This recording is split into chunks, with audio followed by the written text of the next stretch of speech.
Hey everybody, how's it going? I hope you're all having a lovely Friday afternoon. Shout out to Fayetteville, North Carolina for providing me probably the best steak that I've eaten in the past 6 months. I wasn't expecting that. I'm heading down to drive down A1A off into the sunset and enjoy myself for a little bit, enjoy the scenery, forget life's problems for a few. So today what I'd like to discuss is a piece in the New York Times on Apple's self-repair program. But more importantly, I want to cover the way that this program is being covered in the media in general, because it follows a template.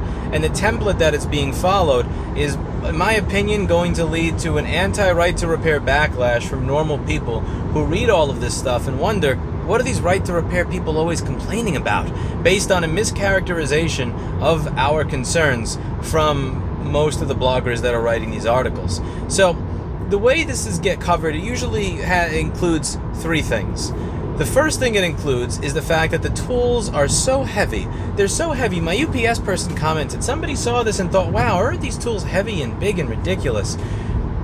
The second thing is that they're never going to mention what matters. All the tools, the schematics, the diagrams that are not made available by these programs. And the third thing is, it's going to go over a bunch of stuff that they broke, but they're not going to say, I broke this and I broke this because I didn't read the manual. They're going to say, they're going to kind of make it seem like this is just part of the overall experience of using the Apple self-repair program, and they're going to paint a picture that this is bad for the consumer.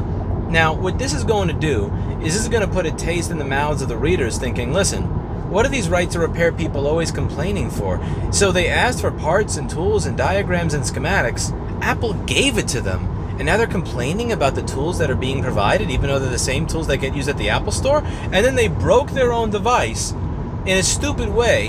And they're kind of making it sound like that's a problem with the experience of the program, when they tell you in the manual how to put everything together and take it apart properly. What are these people always complaining about? And it's going to lead to a lot of normal people, rather than looking at this stuff and saying, oh yeah, right to repair makes sense. Pro right to repair.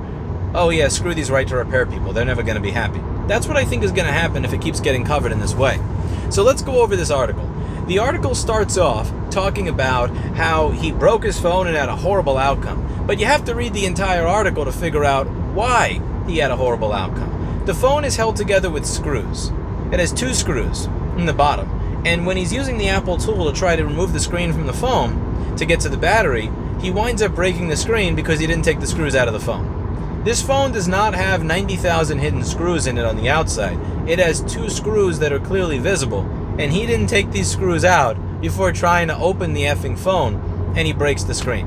Again, I'm not trying to insult people that are new to this or anything. It's just take the accountability and the responsibility. This has nothing to do with the program. This has nothing to do with the manuals they released, which, by the way, tell you to take the effing screws out of the phone before you try to open it. This has to do with what somebody did wrong while they were opening it. Now, next thing that we go into is the tools. He's talking about how his UPS person is like looking at him funny as he's getting the tools, because these tools are so... Yes, because you asked for, you rented industrial grade tools to do the job, which, by the way, you do not need. Now, that's another common thread in these articles. When they're complaining about the tools that Apple's providing and how ridiculous it is and how large this is, what they're failing to mention is that A, the tools are optional, and B, that you can buy the parts, the battery and the screen, without buying the tool. So if you want to use a guitar pick and a blow dryer to get the screen off the phone, you're welcome to do that. And if you want to use their, insane 70-pound tool to do it, you're more than welcome to do so. They are giving you the option, and that's actually a good thing. See, the thing that actually is bad about this program that see in Good Morning America, you don't see in The Verge, you don't see in the New York Times, is the fact that with this program, you can't get everything else. You can't buy an LCD cell to a MacBook for $75. You need to buy the entire display assembly for $300 to $600, which is not what people break. They don't break the entire top assembly, they break the screen. You can't buy a keyboard by itself, you have to buy a top case. Or like with Samsung's programs, you can't buy the battery, you have to buy the battery glued to the screen, where it's going to cost you $200 or $400 to get a battery that because it comes attached to a screen that you don't need. They don't talk about all the things that are missing. The schematics, the diagrams, the chips. The fact that for me to get a schematic to the new MacBook so that I could provide an economically viable repair instead of the $2,000 we pay at the Apple store, that some dude in China or Taipei or South Korea has to shove a USB stick with a schematic up his ass and then shit it out when he's done with his shift and sell it to VinaFix or somebody else in order for me to be able to fix your device. That's not being mentioned. You got to scroll down to the comments section to read that. None of this is what gets mentioned. The fact that if I want to replace the $5 charging chip that goes bad on your motherboard, what I need to do is rip it off of some donor board that, again, was probably shoved up somebody's ass in China to sneak it out of the factory because I can't go to Intersil and buy it myself. None of this is going to be mentioned in any of these articles. All the stuff that is not provided, that's not what they're going to complain about. What these articles regularly do, whether it's Good Morning America, Verge, or the New York Times, is they talk about what is available, and then they complain about it. They complain about things that are done right. Now, what this is going to do, when your average person reads this, they're going to look at this and think, fuck right to repair.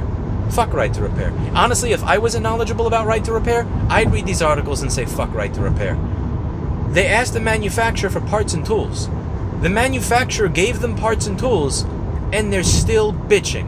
What would make these people happy? Fuck right to repair. That's what I would come away thinking from all of the coverage here. And here's the thing. That's probably what Apple wants. What Apple likely wants is for this program to be released. For them to make everything available that people are asking for, at least for a couple of repairs. Have everybody in the tech press bitch about it. And then say, look, we offered you all what you wanted, and you all broke your stuff and complained about it. We released manuals that told you to take the screws out of the bottom of the device before you work on it, and you complained about it. People on Medium with thousands of followers said, who's going to read the manual anyway? Of course this isn't helpful. I wouldn't blame somebody who reads this coverage and says, fuck right to repair. You see, what needs to be focused on is not all the stuff that's made available that was actually done right, because making the tools available, regardless of whether you want to use those tools or not, is a good thing. What needs to be focused on is all the shit that's not made available from every other company, including Apple. The fact that for 99% of the repairs that we do at my store, whether I'm a member of the IRP program, the self-service repair program, an Apple authorized service provider, I can't get access to none of that. I get jack shit. That's not what we focus on. We focus on the 1% that Apple did correctly, making the parts available, making the manual available, making the tool to do it available, and making it optional to use that tool, and we bitch about that. The news could fuck up a wet dream, I swear to God. There's one thing they got right in this article. I'll give them that. One good thing. At the end of it, after he fucks up his screen because he didn't read the manual they provided and doesn't take the screws out of the bottom of it, what he does is he gets a screen from an independent that came out of another iPhone, and now he has a message in his phone saying the screen may not be genuine. I forget, something maybe like the True Tone doesn't work, and because the screen was a screen from outside of Apple. I mean, technically it came from another functioning iPhone that came from Apple, but it wasn't provided through this program, and now he has an error in his phone. The one thing this article gets right is it mentions at the bottom of it, if I take a screen from another iPhone and put it in my phone, it should just work. It's none of Apple's business. I shouldn't have to connect to their tool to magically make a screen work again. I shouldn't have to have Apple say so. I shouldn't have to have Tim Cook's blessing to have an Apple part from another iPhone work in my iPhone. That's 110% correct. I agree with that. However, a majority of that article and a majority of the articles that are being released on this issue, they're doing the job of Apple's PR department. They're writing the narrative that Apple would probably be happy spending tens of millions of dollars to write. And they're doing it for free. The narrative that needs to be made the popular narrative among people that don't understand right to repair is not the narrative that when Apple releases tools and parts and manuals that we complain because we don't like the tool or because we didn't read the manual and we broke something. That's not how that should work. The real narrative, the truthful narrative, the one that people should be paying attention to and that I wish was reported, is that this self-service repair program doesn't make available jack shit. It's missing 99% of what it is that we need. We should not be complaining about that which is provided in the manner that we asked, but rather be complaining about the 99% that is not being provided. And that's not what's being done. And I think as a result of this, you're going to see a lot more people start looking into this and saying, screw right to repair, man. These people are going to complain no matter what they get. And then it's going to become some sort of contrarian culture war, because that's the way things work nowadays. People are very distrustful of the media, and when every single outlet says one thing, a lot of people are going to say, well, yeah, I don't really believe this very much. I think you're full of it. And I don't blame them. And as a result of that, you're going to have a lot of contrarian people that decide, screw right to repair, because of how it's being covered.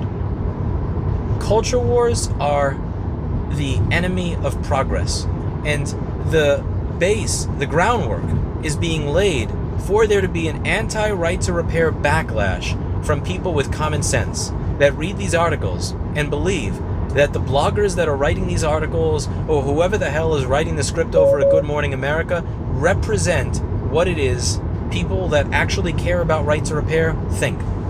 I come at this from a different angle. I don't come at this from the angle of the manufacturer actually offered something in the manner that we asked. Let's say why it's bad. I try to come at it from an angle of getting people personally invested.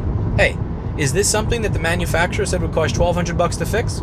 I'm going to show you how you can fix it at home at no charge. I'm not going to. Now, here's the $5 chip. Here's how you do all the work with the $5 chip. Here's how you diagnose that it's the $5 chip that failed.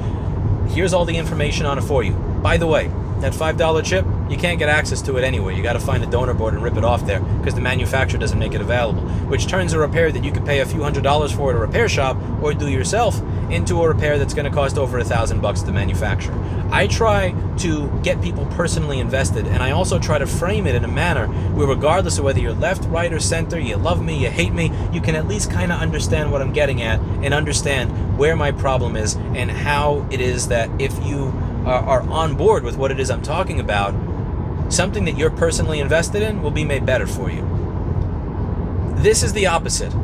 This is kind of the way this is being covered. It's being covered in a manner where people are just going to go, these people are always complaining. Why are they always complaining? They got what they wanted and they're still complaining. And here's the thing. If you want genuine change to happen, you need the support of everyone on every side of the political aisle. You need the support of everyone, or else it's just going to be a pendulum that swings over to one side and then swings right back to the other. And I'm trying to keep the pendulum from swinging back to the other side, because right to repair is an issue that has massive public support, regardless of what side of the political aisle you're on, regardless of your level of technical know-how and knowledge. And the way that this is being explained to people, the way the problem is being explained to people, what people are choosing to complain about in the media, I'm telling you, they are doing Apple's job for them. Whether or not they recognize that they're doing the job of Apple's PR department for them, they are. And what I would ask of all of you, the subscribers, the followers, people that watch this channel, that agree with me, that want to see us live in a fixable world, that want to see the next generation of products be products that we can actually work on, where we have a collaborative relationship with the manufacturer, where the manufacturer doesn't try to do everything they can to keep us from being able to service our own personal property, do me a favor. Make sure the narrative that takes hold is the truth, not what you see in the media. That's it for today, and as always, hope you learned something. I look forward to getting down to A1A, seeing the sunset tomorrow as I drive right down, see all the nice places right next to the ocean. It's a lovely drive. It's much slower than I-95, but it's much more rewarding. And I'm hoping to clear my head a little bit because, over the last 8 months, I've kind of been losing my mind over something. Actually, a number of different things, but we'll discuss that when the time is right in a future video. That's it for today, and as always, hope you learned something. I'll see you all in the next video. Bye now.